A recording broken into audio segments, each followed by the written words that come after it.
Então, nós vamos agora passar para a última parte que a gente vai ver sobre a dilatação, que é a dilatação volumétrica. A gente viu a linear, viu a superficial, que é de uma área, né? Superfície ou área, são sinônimos na matemática. E agora a do volume. Bom, gente, é a mesma coisa, a ideia é a mesma, basicamente a mesma, né? A gente já entendeu na primeira aula porque que a dilatação ocorre e tal. Aqui, se eu tenho um corpo que eu não posso desprezar as três dimensões dele, tá? Comprimento, largura, profundidade, tá? Então, quando eu aquecer ou quando eu diminuir a temperatura dele, resfriá-lo, ele vai aumentar nas três dimensões, então vou ter um aumento do seu volume. Tá? Como é que vai ficar a equação? Vai ficar bem parecida com a equação da dilatação linear, que era ΔL alfa delta T, bem parecida com a dilatação da área, que é A0 beta delta T. Na verdade, vai ser dilatação do volume, vai ser o volume zero, o gama delta T. O gama que é essa letra grega aí, que parece um Y para alguns. Tá bom? Com a diferença, já tinha até adiantado na aula da semana passada, o beta é 2 alfa, o gama é 3 vezes o alfa. Tá? Porque eu tenho três dimensões dilatando, largura, profundidade e altura, né? Tá bom? Ah, olha aqui, um exercício interessante que também é. Lembra que eu falei para vocês que é comum aparecer esse tipo de exercício de falando assim: ah, tem um corpo que está preso no outro, tu precisa soltar. Então, olha aqui, daí a Olimpíada Paulista de Física. É muito comum acontecer de quando corpos iguais são copos, aliás, não são corpos, não, copos. O copo também é um corpo, né? Mas tudo bem. Ah, iguais são empilhados, colocando-se um dentro do outro. É, dois deles ficarem emperrados, tornando-se difícil separá-los. Considerando o efeito da dilatação térmica, pode-se afirmar que é possível retirar um copo de dentro do outro C. E aí, como é que vocês acham que daria para soltar? Usando a dilatação térmica, ou seja, aquecer ou resfriar. Alguém tem alguma ideia? Então é o seguinte, gente.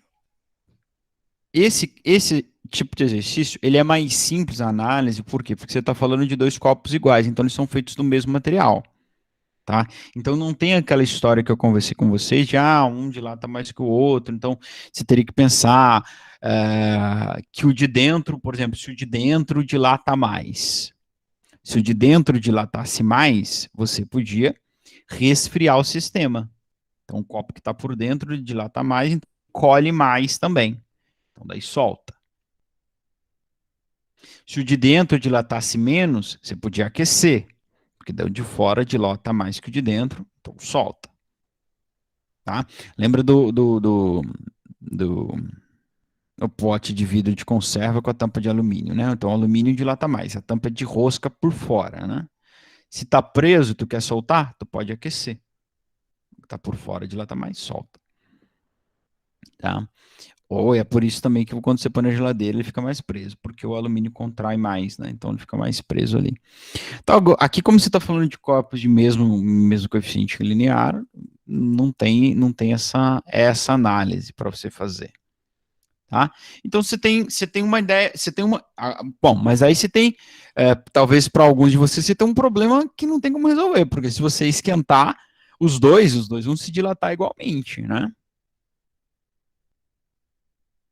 E se você resfriar os dois vão se resfriar igualmente também, tá? Por quê? Porque eles têm o mesmo material e eles têm o mesmo tamanho. Então o que que tu precisa fazer? Tu precisa aquecer ou resfriar separadamente um ou outro, né? Então, uma forma de tu fazer soltar o copo é tu pôr água gelada no copo de dentro, porque ele vai resfriar e ele vai se contrair um pouquinho e vai soltar. Como eu disse para vocês desde a primeira aula, tu não vai ver a contração dele, né? Tu não vai ver ele ficando menor. De repente, tu nem vai ver que se formou um espaço entre os dois copos. Mas a pequena dilatação já é suficiente para tu conseguir soltar. Ou então tu aquecer o que está por fora, né? Tu aquecer o que está por fora, que daí ele vai dilatar mais do que o que está por dentro, daí ele solta. Talvez você vai pensar, professor, mas tu pôr água gelada no copo de dentro, ele não vai esfriar o de fora também? Vai, até de uma certa forma vai roubar calor do de fora e vai esfriar o de fora também. Mas claro que o de dentro vai sempre estar mais gelado, né, do que o de fora, porque ele vai estar ali em contato com a água gelada, né? Então, deve ser uma das alternativas, deve ser essa da questão. Deixa eu voltar a apresentar minha tela aqui que eu saí. Letra A. Copos emperrados forem mergulhados em água bem quente. Não vai adiantar nada. Letra B. O couro, não consigo ler copo. O copo interno for despejado em água quente, enquanto o externo fica mergulhado em água bem fria. Não, daí tu vai gerar o efeito contrário, né? Porque o de dentro vai crescer mais do que o de fora. Os copos emperrados forem mergulhados em água bem fria. Não, daí eles vão dilatar, vão contrair igual. O copo interno for despejado. Há tantos anos na física falando do corpo, né, que eu não consigo mais ler copo. Falando copo ou porco, né? Lembra do porco? O corpo interno for. O copo interno for despejado em água fria, enquanto o externo mergulhado em água bem quente. Tá, é verdade, né? A letra C, a letra D, aliás, de Deus, tá certo, mas tu não precisava fazer os dois, né? Tu podia fazer um só já resolveria. Não é possível separar os copos. Nossa, meu Deus, essa letra E é muito. Que triste, negócio não é possível. Claro que é possível. Beleza. Bom, vamos lá, vamos fazer uma conta aqui agora com a dilatação volumétrica. Eu falei que o tema da nossa aula era a gente ia terminar a dilatação superficial, falar da volumétrica e dos líquidos. Por que a dilatação dos líquidos, eles vão sempre vir na dilatação, na sequência da dilatação volumétrica, né? Porque o líquido ele vai sempre ter um volume. Não tem como o líquido ele ser uma linha, né? Ou uma superfície. A superfície do lago, tudo bem, mas não tem uma chapa de água, né? Tá, esse sempre tem um volume de um líquido. E a gente fala do fio de azeite, né? Mas não é um fio, é sempre um volume. O líquido a gente sempre vai medir com volume. Então, toda vez que a gente falar de líquido, a gente vai estar falando de dilatação volumétrica, como é o caso desse exercício da Unimontes, Universidade de Minas Gerais. Ô Minas Gerais, ô Minas Gerais. Que a gente conhece, não esquece jamais, ô Minas Gerais. Um poço de combustível recebeu 5.000 litros de gasolina. Não precisa falar que é volume, né? Gasolina é líquida. A unidade de medida aqui, ó, litros. No caso você não saiba, litros é uma unidade de medida de volume, ou de capacidade, né? Como a gente fala na matemática também. Ele recebeu 5.000 litros num dia em que a temperatura era 35 graus Celsius. A chegada de uma frente fria, a temperatura ambiente baixou para 15, e assim permanecendo até que toda a gasolina fosse vendida. Sabendo que o coeficiente de dilatação da gasolina é 1,1 vezes 10 na 3, perceba que como o coeficiente de dilatação dos líquidos é muito maior que dos corpos sólidos, tá? Muito maior. E a gente vai falar disso depois. O prejuízo em litros sofrido pelo dono do posto. Como assim prejuízo? Não entendi, professor, disse o Roberto. Bom, Roberto, entenda uma coisa. Ele comprou 5.000 litros de gasolina e foi descarregada esses 5.000 litros quando estava 35 graus Celsius. Veio uma frente fria e jogou essa temperatura para quanto? Para 15. Então, houve uma diminuição no volume de gasolina que ele tinha lá. Certo? E acontece que gasolina ele vende por litros. Então ele perdeu. Ele tomou um prejuízo ali, porque é como se parte do volume que ele comprou simplesmente desapareceu porque o volume diminuiu. Certo? E daí o exercício está supondo que essa frente fria permaneceu até que toda a gasolina fosse vendida. Então, todo aquele 5.000 foi vendido enquanto... 5.000 quando chegou, né? Aqueles 5.000 iniciais foi reduzido e foi vendido sem voltar, né? O seu tamanho original. Então, qual é o prejuízo? Ou seja, em outras palavras, o que a gente vai ter que calcular, talvez você não tenha percebido, é calcular qual foi a dilatação sofrida por esses 5.000 litros de gasolina, que teve a temperatura reduzida de 35 para 15, certo? Então, já fazendo uma nova leitura do exercício, a gente tem o volume inicial de 5.000 litros. Professor, posso usar o volume em litros? Pode, brother. O resultado vai dar em litros. Tá? Eu tenho o gama da gasolina. Quando eu estiver falando de um líquido, dificilmente eu vou falar do alfa, né? A gasolina não tem alfa, nem tem alfa da gasolina. Do álcool, da água. Tem daí do gelo, né? No caso da água, mas não tem. É o gama direto, coeficiente de dilatação da gasolina. Ele não falou, mas é o gama. Ele não falou volumétrico, professor, mas é o volumétrico, porque é gasolina. Tá bom? Processo é menos 1. E a temperatura inicial era 35 e a temperatura foi para 15. E caso você não tenha percebido, o que ele quer é o ΔV. Simples assim.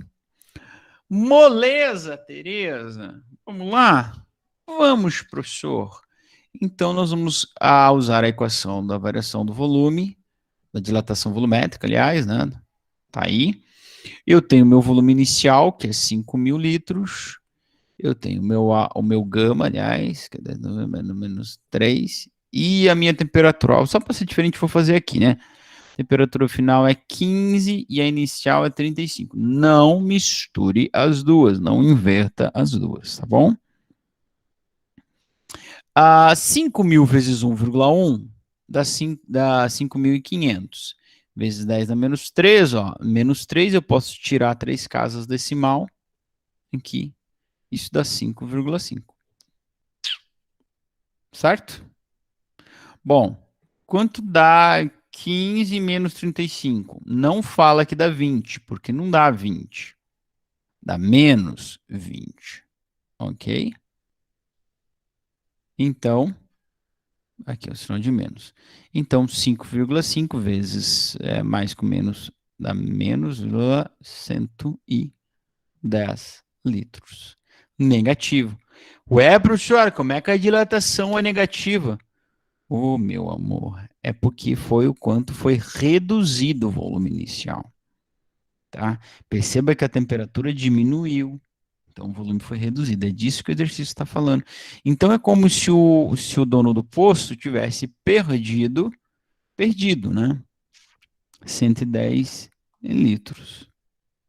Tá? Então, é um prejuízo que ele tomou.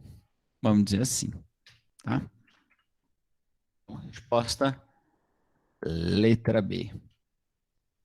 110 litros. A resposta não está em negativo. Por quê? Porque ela está perguntando prejuízo. Ele não está perguntando qual é o ΔV.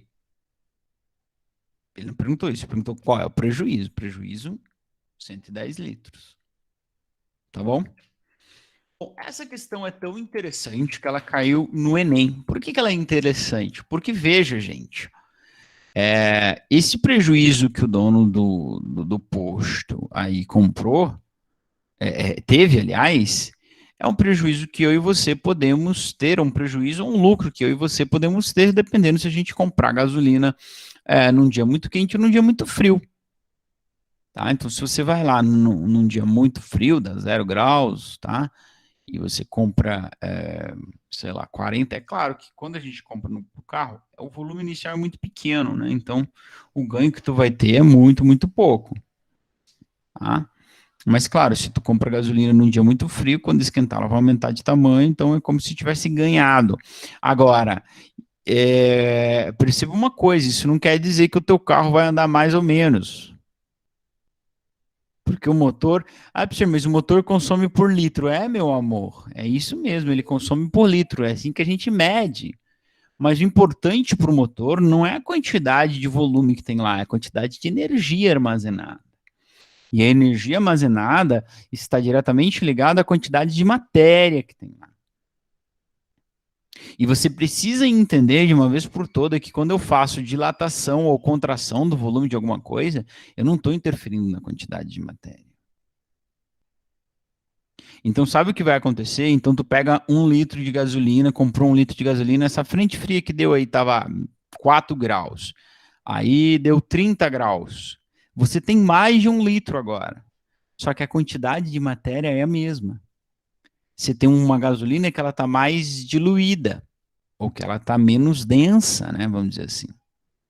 A quantidade de matéria, a quantidade de energia que ela vai liberar quando for queimada lá no motor do seu carro é a mesma.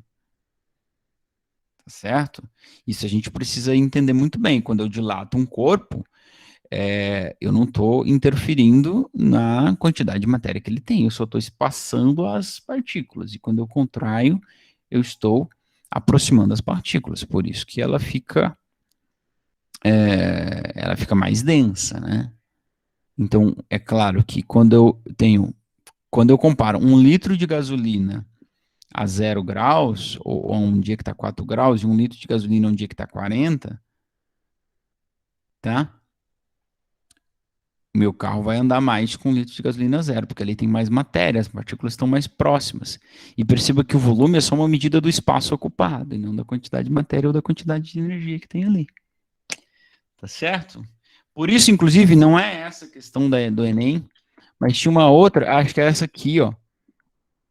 Ela vai propor o seguinte, peraí, agora foi para o exercício 4. Ah, porque a gente está na volumétrica, daí a gente voltou para o zero. Por exemplo, esse exercício 4, ele vai discutir como é que a gente poderia corrigir esse problema. E uma das formas de corrigir esse problema é vender a gasolina por quilo. Porque quilo, sim, é uma unidade de medida de matéria. Tá bom? Bom, vamos voltar para o exercício 3, depois a gente vai para cá. Como vocês podem ver, dá para reconhecer de longe que é um exercício do Enem, porque tem uma redação ali.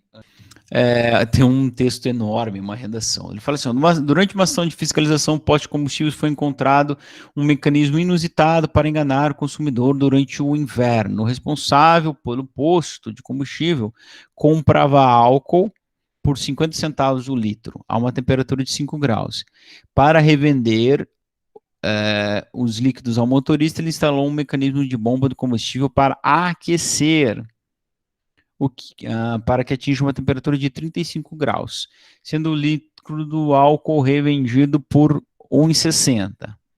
Diariamente, se o posto compra 20 mil litros de álcool a 5 graus e os revende, com relação à situação hipotética descrita no texto, e dado que o coeficiente de dilatação volumétrica do álcool é de 1 vezes 10 a menos 3, desprezando o custo da energia gasta para o aquecimento do combustível, o ganho financeiro pelo dono do posto teria obtido devido ao aquecimento do álcool após uma semana de venda estaria em...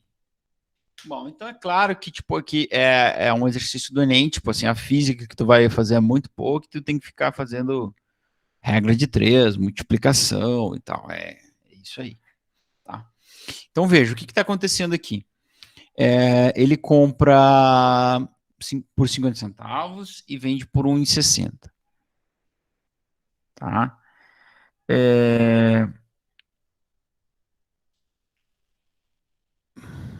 Peraí, vamos lá. Ele aquece de 5 para 35 graus Celsius. Para revender. Blá, blá. Diariamente, o posto compra 20 mil litros de álcool a 5 e os revende. E ele ainda quer o ganho financeiro do dono obtido devido ao aquecimento do álcool depois de uma semana. Depois de uma semana. Então, veja só. Quanto de álcool ele ganha? Eu vou calcular aqui só devido ao mecanismo. Então, ó, o ganho financeiro que o dono do posto teria obtido devido ao mecanismo de aquecimento do álcool. No mecanismo de aquecimento do álcool. Então, eu posso pensar o seguinte: ele compra por dia 20 mil litros, então 20 mil, é isso? 20 mil litros a 5 graus e revende a 35. Então, tem que calcular essa dilatação aqui. Certo? E você pode multiplicar isso por 7, porque ele está falando em uma semana, então esse 20 litros é por 7. Então tu pode multiplicar por 7, depois calcular a dilatação, ou calcular a dilatação, depois multiplicar por 7, aí não vai fazer diferença. Tu vai descobrir quantos litros apareceram, surgiram, ele ganhou só devido à dilatação. Tá? Então essa é a primeira coisa que a gente vai fazer. O que, que eu vou fazer? Eu, professor Isaías, o que, que eu vou fazer? Eu vou calcular a dilatação de um dia e depois multiplicar por 7. Tá bom? Então, ó, delta V é V0, que é 20 mil litros, vezes o gama, tá? Coeficiente volumétrico do alfa, então já é o gama, 1 vezes 10 a menos 3. E caso você não tenha percebido, a dilatação a variação na temperatura foi de 30 graus. Tudo bem? Foi 30? Foi de 5 para 35? Foi, né? Tudo bem? Então, isso aqui é a dilatação de área. De área. Quanto ele vai ganhar por dia. Ó, 10 a menos 3, eu posso cortar com esses 3 zeros aqui, então fica 20 vezes 1, que dá 20. Certo? E 20 vezes 30, que dá 600. 2 vezes 3, 6, mais 2 zeros. Então, são 600 litros por dia. Posso multiplicar isso por 7. 6 vezes 7, 42. 4.200 litros por semana. Agora é a hora de você ser um pensadorzinho, né? Ele compra o álcool a 50 e vende por 1,60. Então ele ganha para cada litro de álcool 1,10. Então eu vou multiplicar esse 4.200 por 1,10? Não. Por que não, professor? Porque esses 4.200 litros, ele não pagou por ele. Ele ganhou só devido ao aquecimento que ele fez no álcool. Você entendeu? Então é como se quem trabalha no comércio aí, ó, é como se esses 4.200 litros viessem de graça e ele os vendeu por 1,60. Então o que tu tem que fazer? Multiplicar isso por 1,60 ou por 1,6. Então você vai ter o lucro em uma semana. Sabe quanto que vai dar isso aí? Cadê minha calculator? Aqui, ó. 4.200 vezes 1,6, 6.720 reais. 6.720 reais. Resposta certa, letra D. Vamos só fazer uma coisinha aqui, ó. Se ele vende por 1,60 e compra por 0,5, ele ganha 1,10 em cada litro. Se você multiplicar isso por 4.200, quanto que dá? 4.620, né? Então você chutaria com certeza na letra C e estaria redondamente enganado. Porque você errou a física? Não. Porque tu errou o conhecimento financeiro, então faltou pensar um pouquinho, tá? Esses 4.200 litros, ele não pagou por eles. Então veio de graça, ele vendeu por 1,60. Ele tem 100% de lucro. Cada 1,60 que ele vendeu, ele ganhou. Tá? Olha aí a questão 4. A gasolina é vendida por litro, mas mas sua utilização como combustível, a massa é o que importa. O aumento da temperatura leva a um aumento do volume da gasolina. Para diminuir os efeitos práticos desta variação, os tanques do postos estão aonde? São subterrâneos. É, galera, é por isso, porque aí eles vão ficar menos susceptíveis à variação de temperatura. Espera um pouquinho. É por isso que os tanques são submersos. Submersos, acho que não é o certo, né? Subterrâneos. Eles ficam menos susceptíveis à variação climática, né? Ao aquecimento e ao resfriamento.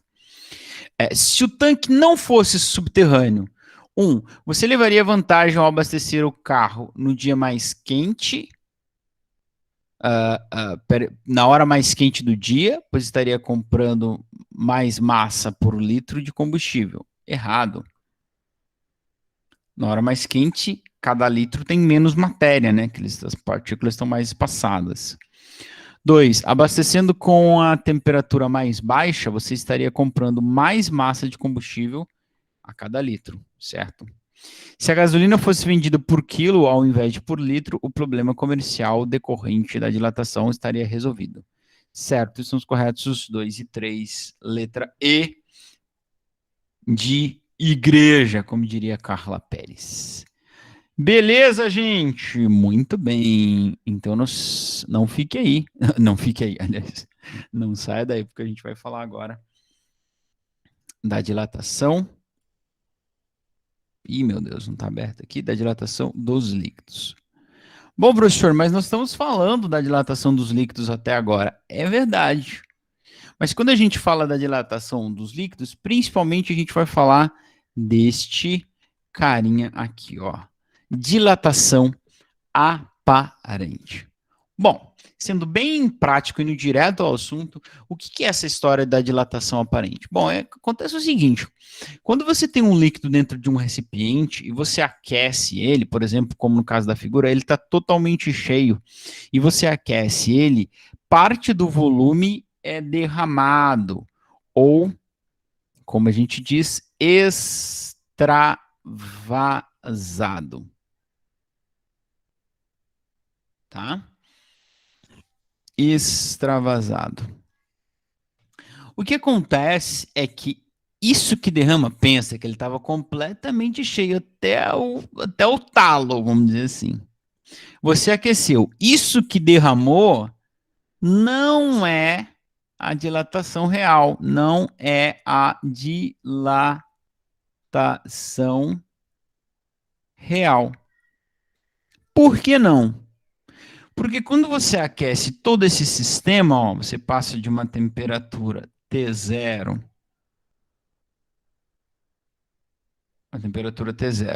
para uma temperatura T, o recipiente também aumenta de tamanho, ó.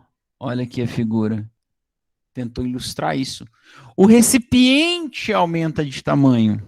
Claro, tudo bem, você pode se deparar com um exercício que ele fala assim, despreze a dilatação do recipiente. Então tá bom, aí você só calcula a dilatação volumétrica, como a gente fez das gasolinas, do álcool até agora há pouco. Mas quando você leva em consideração que o recipiente também pode dilatar, aquilo que derrama não é a dilatação real, é só uma parte.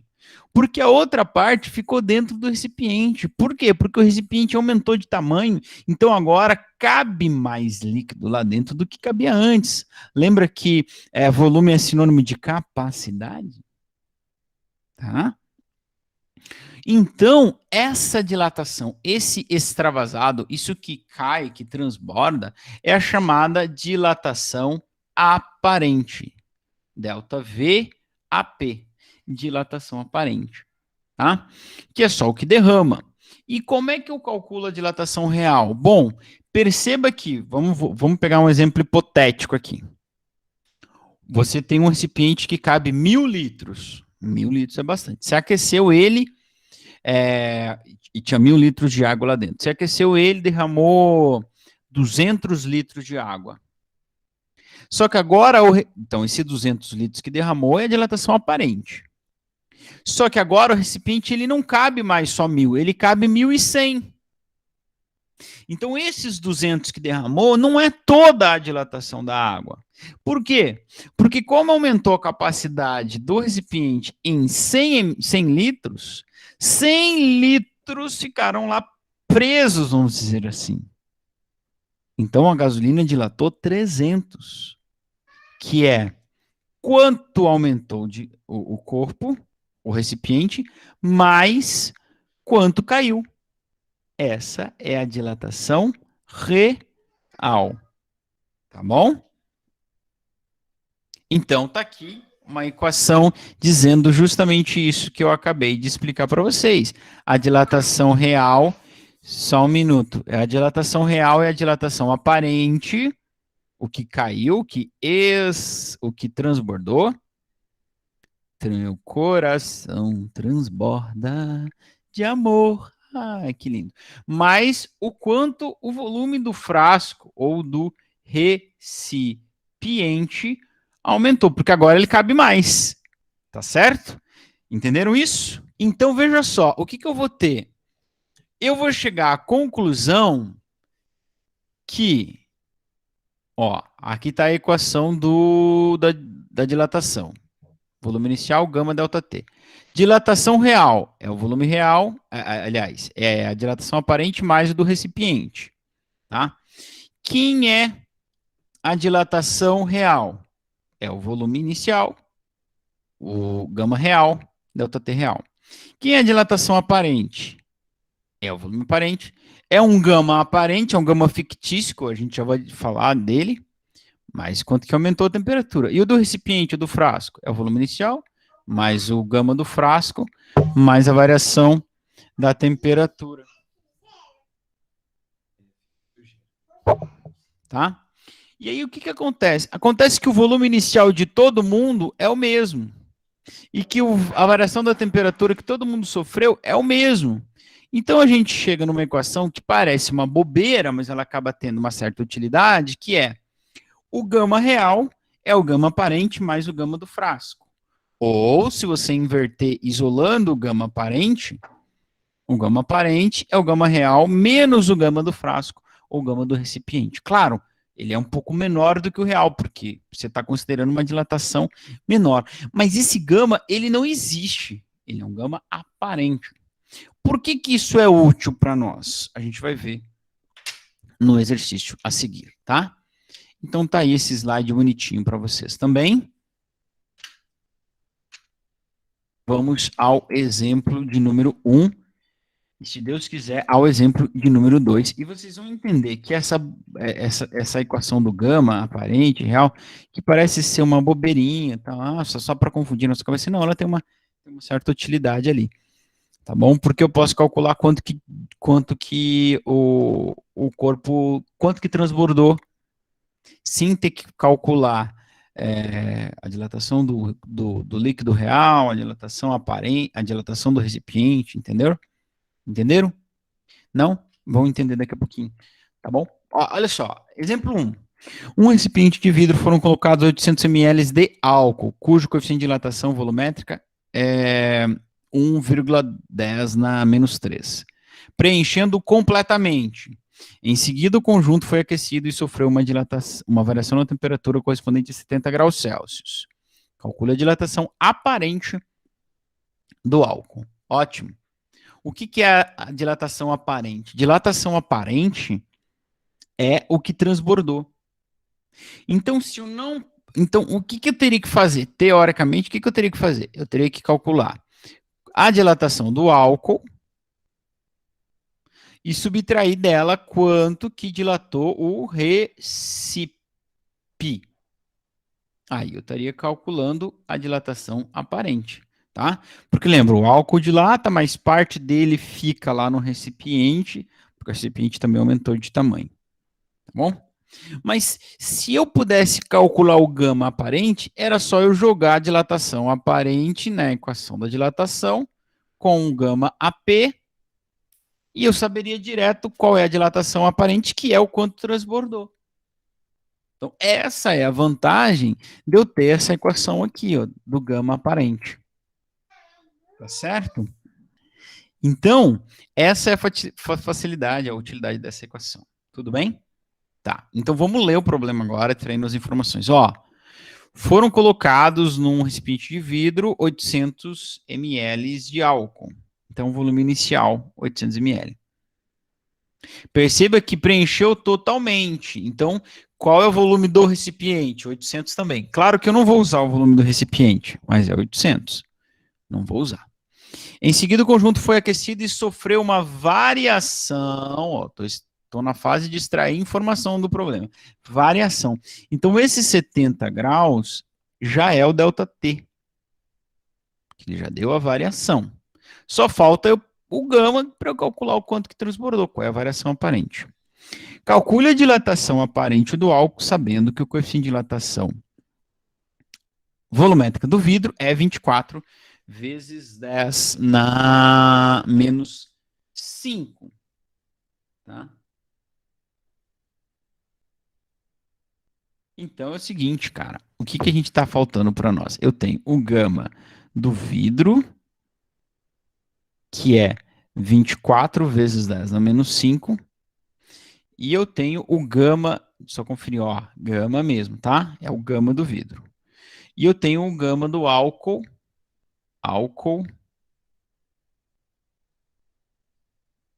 meu Deus, gama do álce, que é 1 vezes 10 a menos 3, tá? Tudo isso em grau Celsius a menos 1. Então, antes de eu substituir na equação, eu vou ter que calcular esse gama aparente. Tá? E aí eu posso substituir nesta equação aqui. Tá bom? Então vamos lá, ó. Calculando, vou escrever aqui para os corintianos de plantão não se perderem, calculando o gama AP. Gama AP é gama real menos gama do recipe. Tudo bem? Então, quem é o gama AP? O gama AP é o gama real. Quem é o gama real? O gama do álcool, né?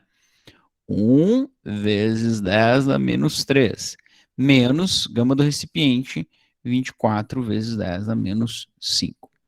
Beleza? E aí, quem que lembra como é que eu subtraio, como que eu somo potências de expoentes diferentes?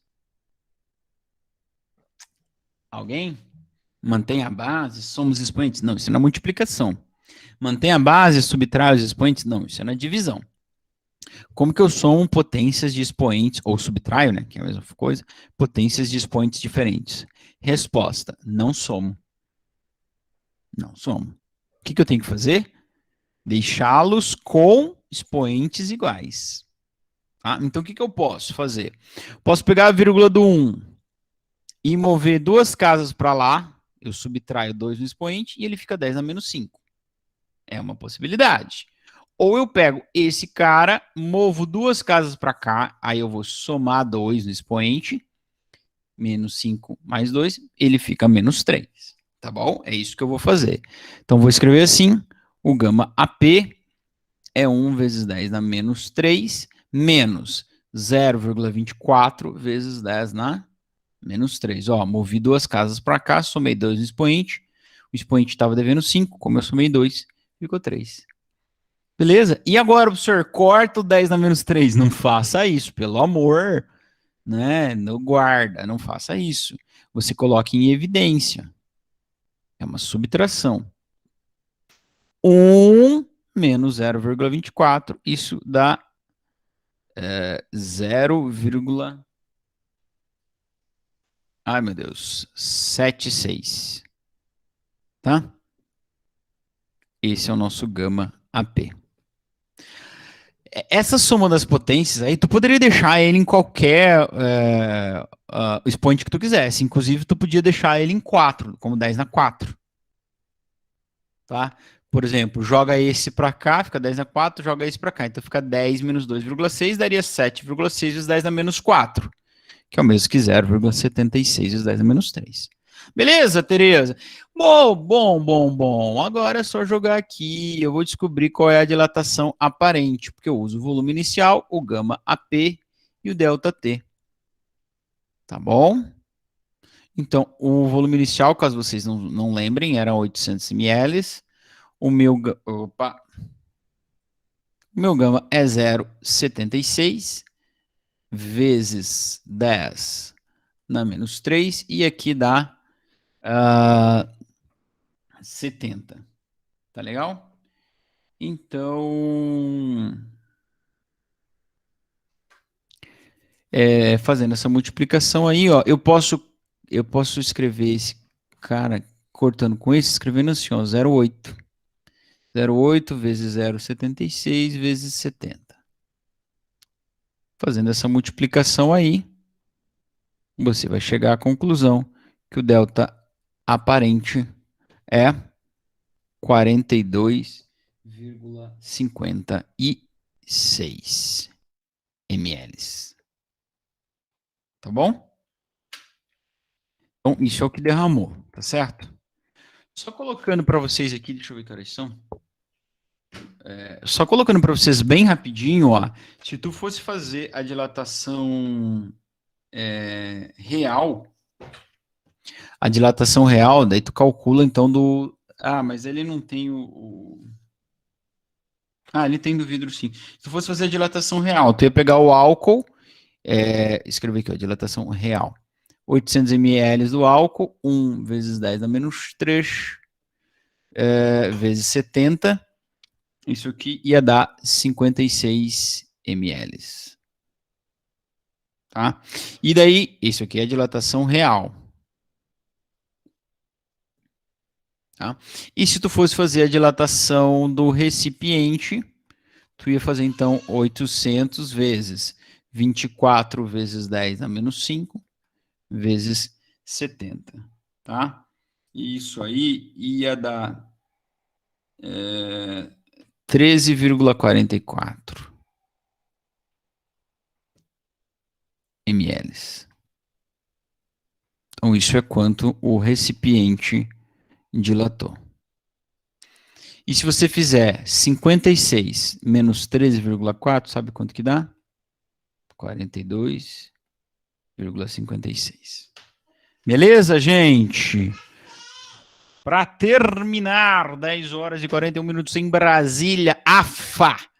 Ele diz o seguinte: um recipiente tem capacidade de 3.000 centímetros cúbicos a 20 graus Celsius e está completamente cheio de um determinado líquido.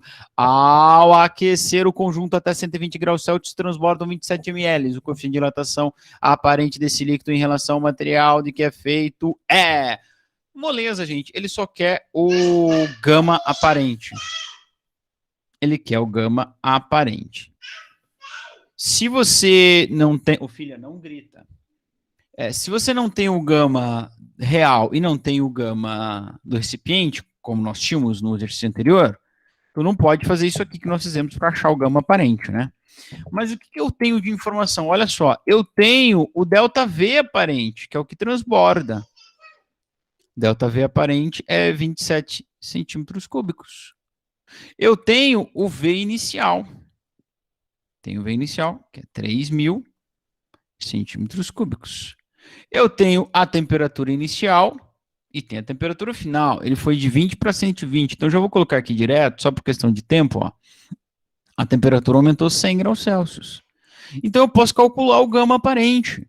Jogando todo mundo na equação da dilatação volumétrica, jogando a dilatação aparente, e aí eu vou isolar o gama aparente. Tá? Certo? Porque, ó, esse 27 que eu estou usando aqui é o que transborda, então ele é a dilatação aparente. Então, 27, 3.000, vezes o gama, AP, que é o que eu quero, vezes 100. Tá? Então, fica assim, 27 é igual a 3.000 vezes 100, é 300 mil, né? Vezes gama AP. Então, agora, cuidado, hein? Cuidado. Teve gente que errou isso aí, ó. O 300 mil está multiplicando a incógnita, então ele vai para o outro lado no denominador. Então fica 27 dividido por 300 mil é igual o gama AP. Se tu vai pôr o gama desse lado, se tu vai pôr o gama desse lado, não faz a menor diferença. Mas é 27 dividido por 3.000, por 300 mil. Tá bom? Gente, então olha, 27 dividido por 3 daria 9, por 30 dá 0,9, por 300, 0,09, então por 300 mil ele vai dar 0, são 5 zeros, né? 1, 2, 3, 4, 5, 1, 2, 3, 4, 5, 9. Esse é o gama aparente. Ou, que a alternativa vai estar com certeza em potência de 10, ó. Para cada casa que eu movo lá, eu faço o quê? Subtraio 1 no expoente, né? Então, eu vou mover 1, 2, 3, 4, 5. Isso é 9 vezes 10 na menos 5 graus Celsius a menos 1. Beleza? A letra B de beleza, Tereza. É isso aí. E nós chegamos ao fim dos exercícios, tá?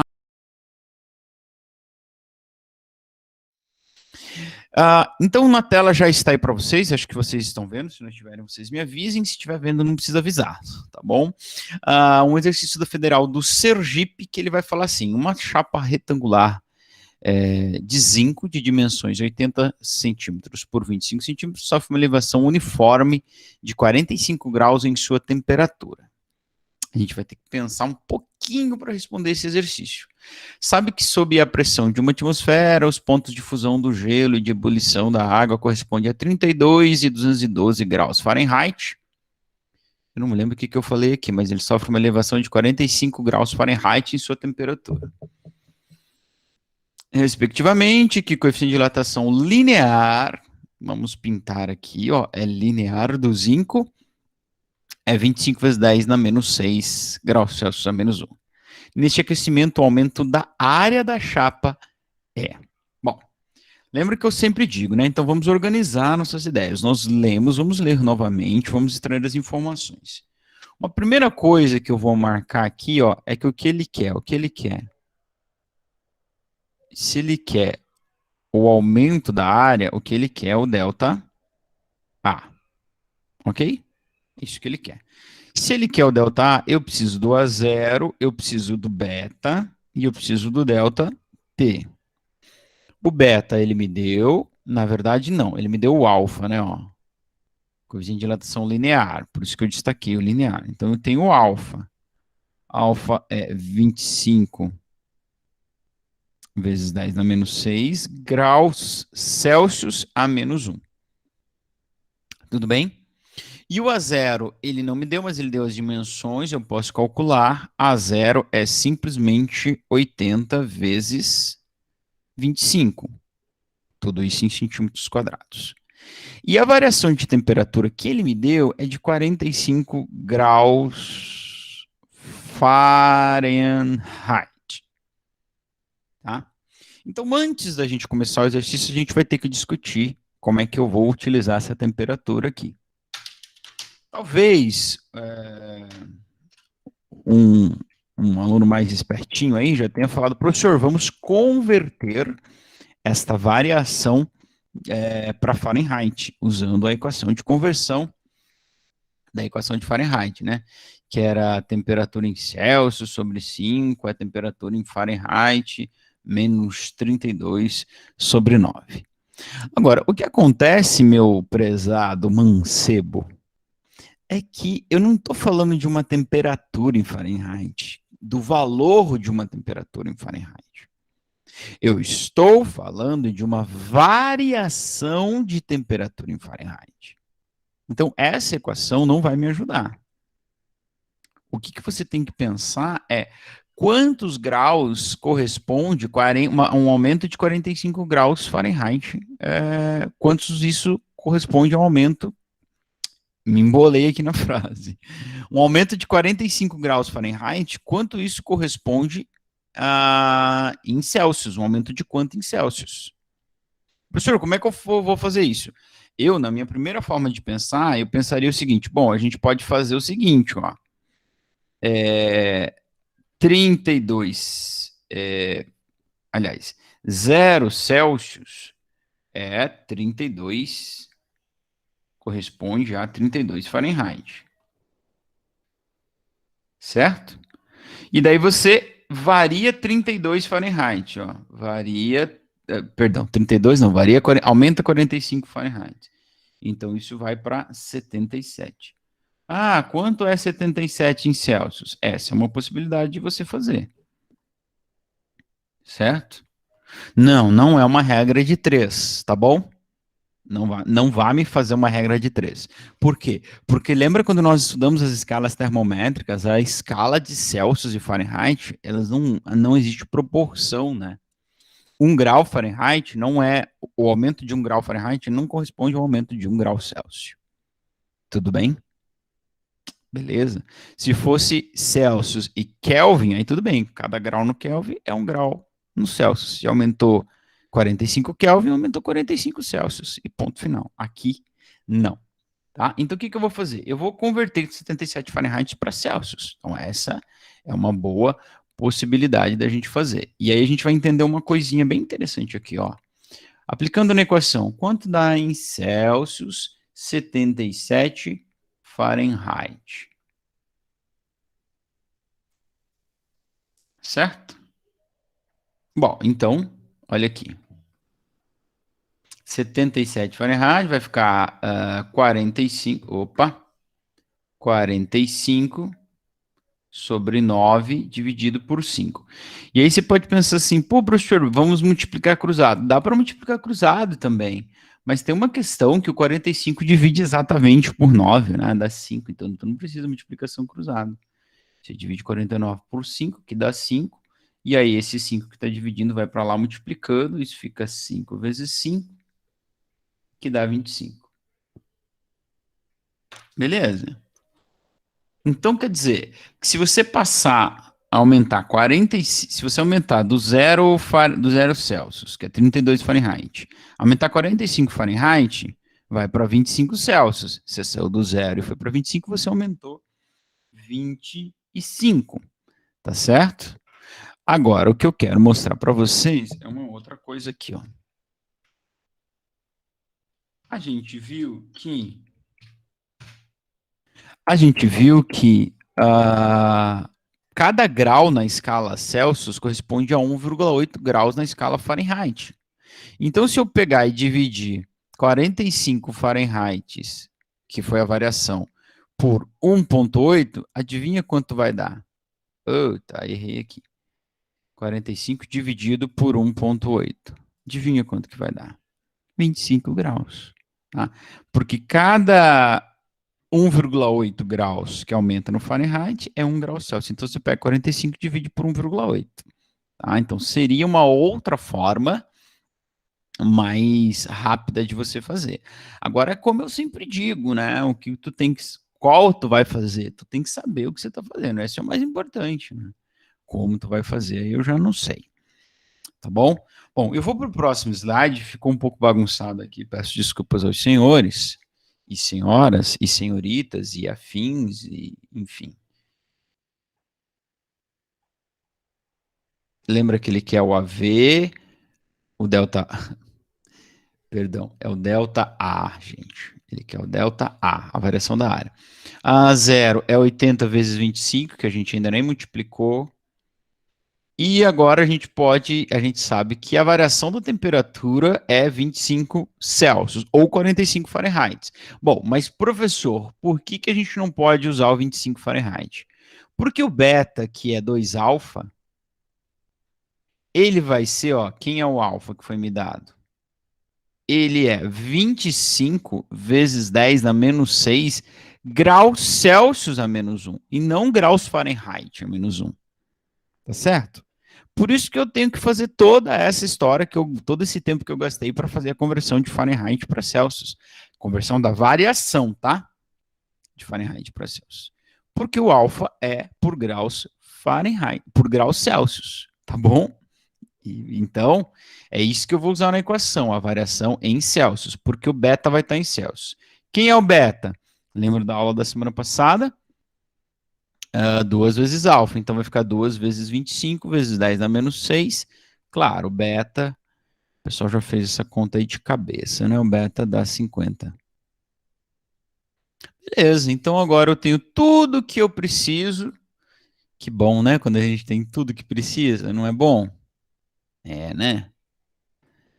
E agora é só jogar na equação da dilatação superficial. Delta A igual a 0 vezes beta vezes delta T. Opa. Então, o delta A vai ser. Quem é o A0? Ah, professor, o senhor não multiplicou. Eu posso multiplicar antes a área ou posso multiplicar dentro da equação, né? Tá? Isso não vai fazer diferença nenhuma. Vamos multiplicar antes, que é melhor, que a gente vai fazendo para a nossa organização aqui, é melhor. Quanto é 80 vezes 25? 80 vezes 20 daria 1.600. Então, daí você vai pegar 1.600, dá 2.000. Porque 5 vezes 80 dá 400. Então, isso dá 2.000. Se eu tiver errado, aí o Samuel vai me avisar. Então, o A0 dá 2.000. O beta dá 50. Não vai me pôr o alfa. Esse é um erro muito comum, gente. A gente colocar o alfa no lugar do beta. Tá? Eu estou fazendo dilatação superficial, então eu tenho que pôr o alfa. Então vamos lá. Delta A é 5. Ó, eu posso aqui só multiplicar o 2 por 50, para ficar mais fácil a conta de vocês. 2 vezes 50, 100. E daí mais 3 zeros. Então isso dá 100 mil. Vezes 25, vezes 10 a menos 6. Bom, agora eu posso multiplicar o 1 por 25. Então fica 1 vezes 25, 25. Né? E o vezes 100 mil. Então isso dá 2 milhões e 500. Então só repetir os 5 zeros. Vezes 10 a menos 6. E aí, ó, como tá 10 a menos 6, tá dividido por 10 na 6, então eu posso tirar 6 casas decimais aqui, ó.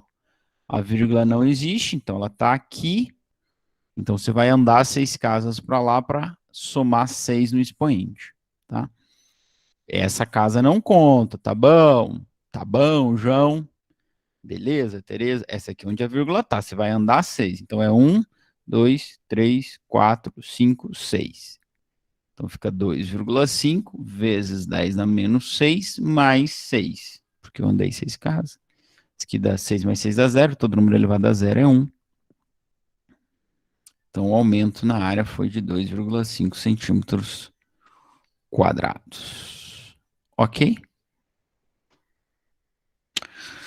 Certinho? Alternativa B de beleza, Tereza. É isso aí, olha aí. Exercício número 4 da Unisc do Rio Grande do Sul. Esse só não tem cálculo nenhum para fazer. Ele só fala assim: uma aula de física experimental, uma chapa metálica com o orifício no centro é aquecido de 26 para 52 graus. Então dobrou-se a temperatura. Ele está querendo te enganar aí com esse dobrou, viu?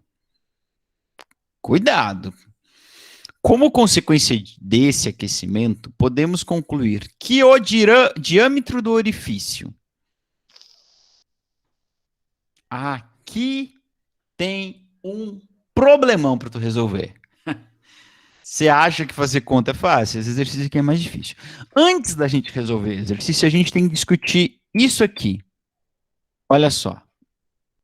Quero que vocês façam uma votação aí no chat para mim. Eu tenho uma chapa metálica com orifício no centro. Ok? Beleza?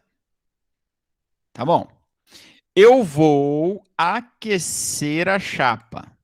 Então eu vou provocar um ΔT positivo. O que vai acontecer com o orifício?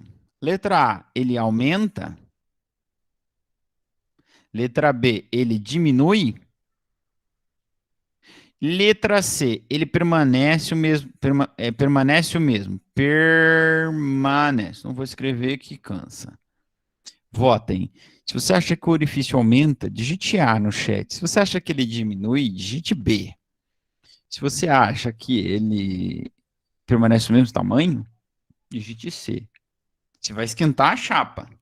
O que, que acontece com o tamanho? A chapa vai aumentar, isso a gente sabe, né? E o orifício, o buraco, o furaco, o furículo da chapa? Bom, gente, a resposta para a pergunta, a alternativa correta é a letra A. Isso mesmo.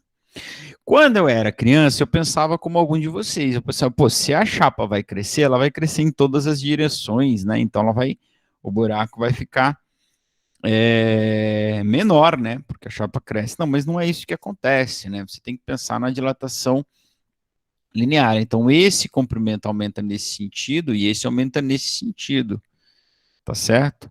Então, o que que acontece? Como eles vão aumentando nos seus sentidos lineares, vai ocorrer um aumento do tamanho do orifício, tá certo? Um aumento do tamanho do orifício.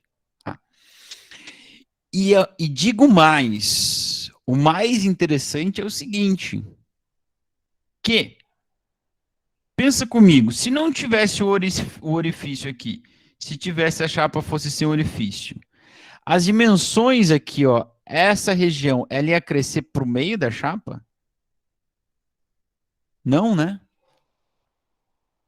Ela ia crescer para as extremidades. Então é por isso que o buraco aumenta. E digo mais, o mais interessante é que ele aumenta como se fosse exatamente feito da chapa. A gente pode calcular a dilatação desse orifício. Tá? Suponha que você está lá no exercício e ele fala assim, pô, uma chapa feita de zinco, como está lá no exercício 4, né? Não sei se é do 4 ou se é do 3 o zinco, mas enfim. Ah, e ele tem um orifício central de 2 centímetros de diâmetro. Beleza, diâmetro é 2 centímetros. Você pode calcular a dilatação do orifício como se ele fosse um disco circular de zinco de 2 centímetros de diâmetro. Ele vai dilatar exatamente como a chapa ao seu redor dilata. Porque, na verdade, né, para pensar, Giovana, para pensar. Ô, Giovana, não é o orifício que dilata, não é? É a chapa que está dilatando. Não é o ar que está ali preenchendo o orifício que está dilatando, não é?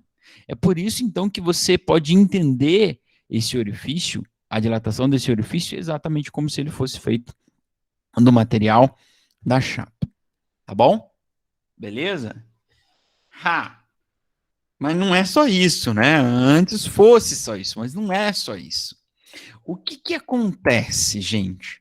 Ó, eu tenho um orifício no centro da chapa, tá? O que que a gente sabe? A gente sabe que ele vai dobrar a temperatura. Aqui, ó, foi de 26 para 52. Isso não quer dizer que o tamanho da chapa vai dobrar, gente. Tá? Toma cuidado com isso. Porque, pensa comigo, seria muito fácil. Eu tenho aqui, por exemplo, um fio de ouro, ó, de 2 metros de comprimento. Eu aumento 1 grau Celsius dele, ele estava em 0 graus. Eu aumento em 1 grau Celsius, pronto. Eu tenho 4 metros de ouro. Acho que não, né? Ou sei lá, tá a temperatura de 20 e esquentou à tarde e foi para 30. Ou, pô, aumentou 50% a temperatura. O meu fio de ouro agora passa a ter 3 metros. Não é assim. Não é você dobrando a temperatura que você dobra o tamanho. O tamanho final não é diretamente proporcional à temperatura. Quem é diretamente proporcional à temperatura, na verdade, nem é proporcional à temperatura, é diretamente proporcional à variação da temperatura. Isso quer dizer que se você dobrar a variação, você dobra o quanto aumenta. Cuidado. Tá? Porque dá muita vontade de falar que, tipo, dobrou a temperatura, então dobrou o tamanho. Não. Nada a ver. Não é assim. Tá? E a dilatação, o quanto ele aumenta, ele não é proporcional à temperatura, é proporcional à variação da temperatura. O que, que eu quero dizer? Quero dizer o seguinte, que não é porque tu passou de 26 para 52 que dobrou a dilatação. Não. Aqui tu aumentou quanto? 26 graus. Então, para tu conseguir o dobro de dilatação, tu tem que provocar uma variação na temperatura do dobro. Tá? E não necessariamente dobrar a temperatura. Bom, isso é uma questão, tá bom?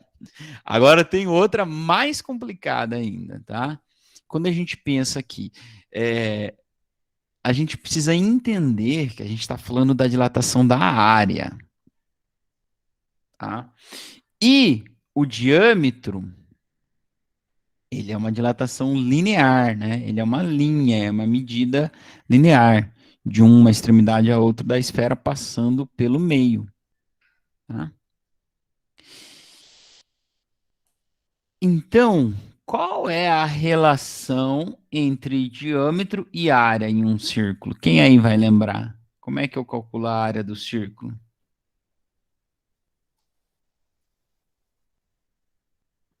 π raio ao quadrado. Tá? Então toma cuidado ainda, porque o diâmetro ele ainda vai ter uma relação quadrática com a área. Então, quando tiver um exercício falando assim, a área do círculo dobrou, você não vai marcar na alternativa que o diâmetro dobrou, tá? Porque não é essa a relação. A relação entre área e diâmetro, ou raio, né? Porque o raio é o dobro do diâmetro, vocês estão ligados, né? Então, você pode escrever o raio como metade do diâmetro, né? Tá?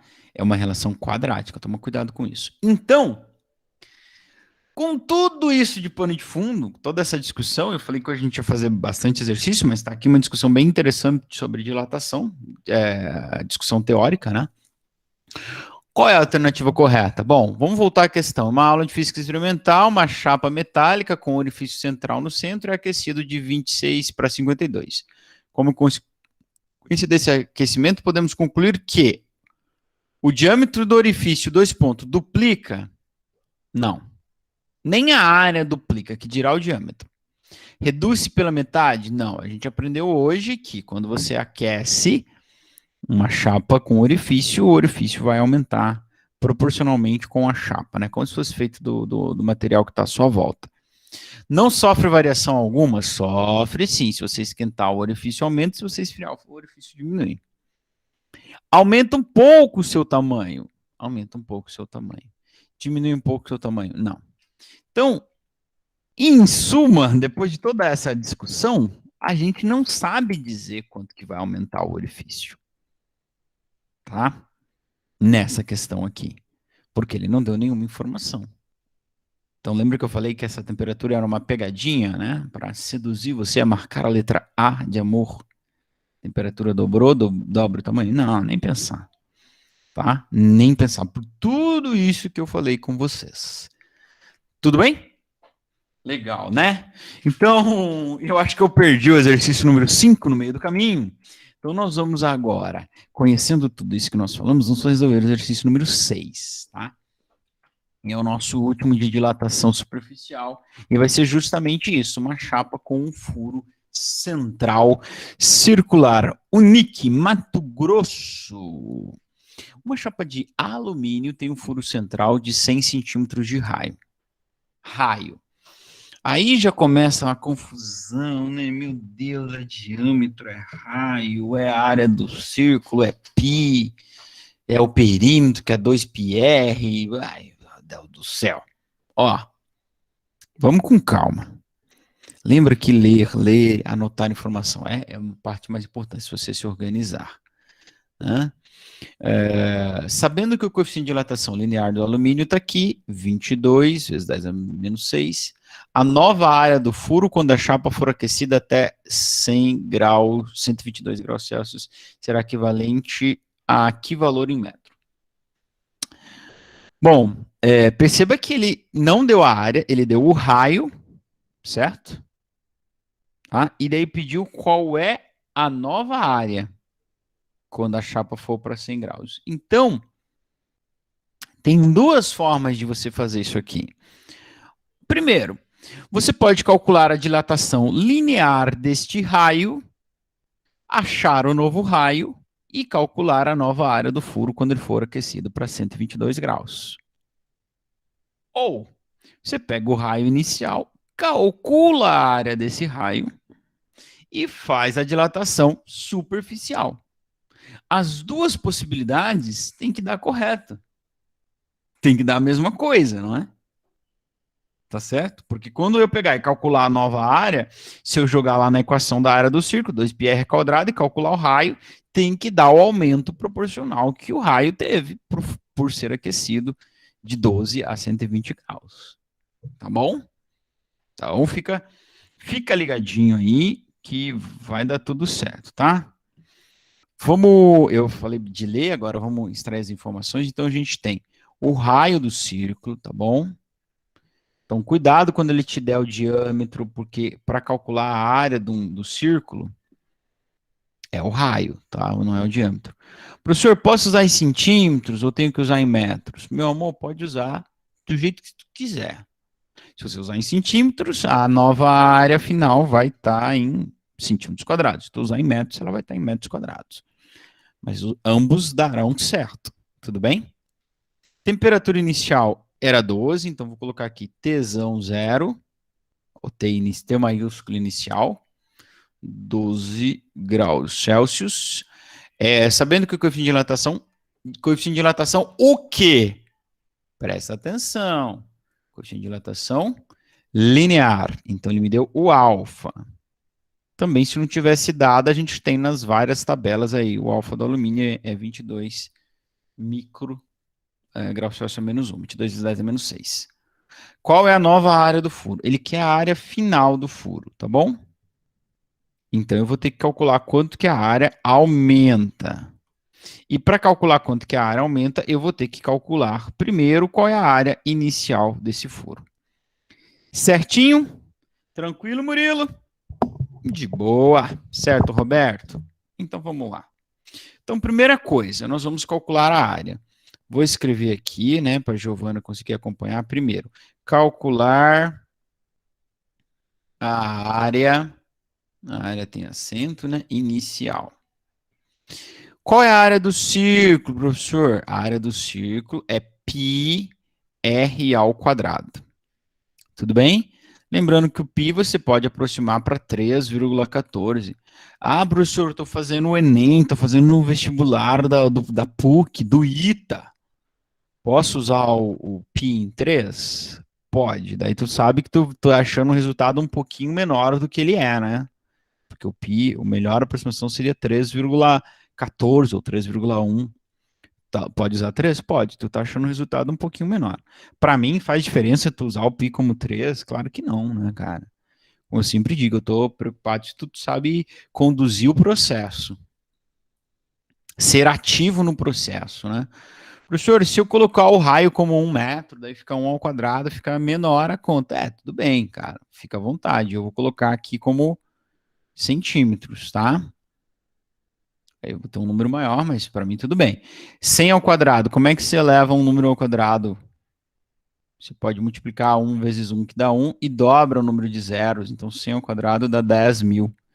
Então, 3,14 vezes 10.000 dá quanto? Dá 31.400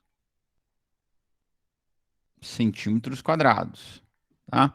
Que corresponde a 3 metros e 14. 3 metros e 14. Tá?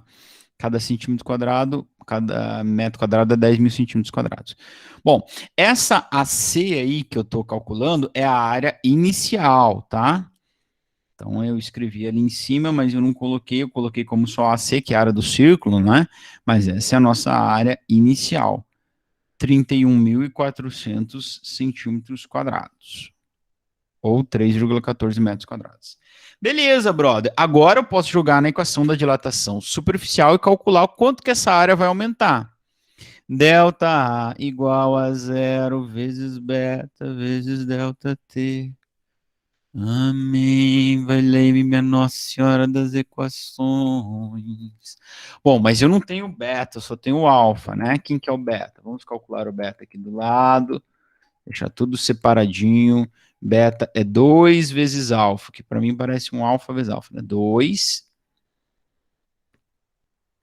Que dificuldade fazer um alfa diferente de um 2. O alfa do alumínio é 22 vezes 10 na menos 6. Então, claro, o beta vai dar 44. Professor, eu posso fazer essa conta de cabeça e pôr na equação? Claro, Maria Luísa Dias, pode fazer de cabeça, já põe direto lá e, né? Show de bola, sucesso total, ok? Beleza? Então, eu tenho a área inicial, 31.400 metros, eu tenho o meu beta, 44 vezes 10 na menos 6, e o ΔT, pô, professor, não tenho ΔT, né? Mas eu tenho temperatura final e temperatura inicial. Eu sei que tem gente que já fez também essa conta, né? 122 menos 12 é 110 graus Celsius, é o meu ΔT. Professor, posso fazer essa conta dentro da equação lá? Pode. Posso calcular o beta dentro da equação? Pode também. Eu prefiro calcular tudo separadinho aqui, tá bom? Vou valer-me da minha calculadora aqui, que esse exercício eu não sei de cabeça. Então, vamos multiplicar 31.400 vezes 44, vamos deixar o 10 na 6 para depois, vezes 110, certo? 151.976.000. Beleza? Então, essa área aí, ó, dá já esqueci. Minha cabeça tá falhando. 151.976. 151.976 milhões vezes 10 na menos 6. Vocês já se ligaram que 10 na menos 6 é tirar, mover com a vírgula 6 casas? Ou vou ter que ficar explicando isso todo exercício? É mover 6 casas, tá? Isso dá 151,76 centímetros quadrados. Isso é o quanto aumentou, tá, a área. Tá legal? Se tu estivesse fazendo em metro quadrado, isso aí daria 0,151,76 metros quadrados. Tudo bem? Bom, isso não responde a pergunta porque ele não pergunta o quanto a área aumentou. Ele pergunta qual é a nova área. Tá? Então ele quer a área final. Então, se ele quer a área final, é só pegar a área inicial e somar o quanto a área aumentou. Então, a área final, 31.400, mais 151,976. 976, isso que parece um 4. 976, claro que isso aí vai dar quanto? 31.550, 551,976 centímetros quadrados. Desafia você fazer na sua casa aí esse exercício do outro jeito que eu falei, que é pegar o raio e calcular a dilatação linear do raio. É 100 centímetros, o alfa é 22 vezes 10 na menos 6, a variação na temperatura é 110. Calcula a dilatação linear e soma com 100, né, para descobrir o raio final, e daí calcula a área desse círculo, né, usando a equação aqui, a primeira que eu usei, ó, e vê se vai bater com 31.551,96 centímetros quadrados. Ok?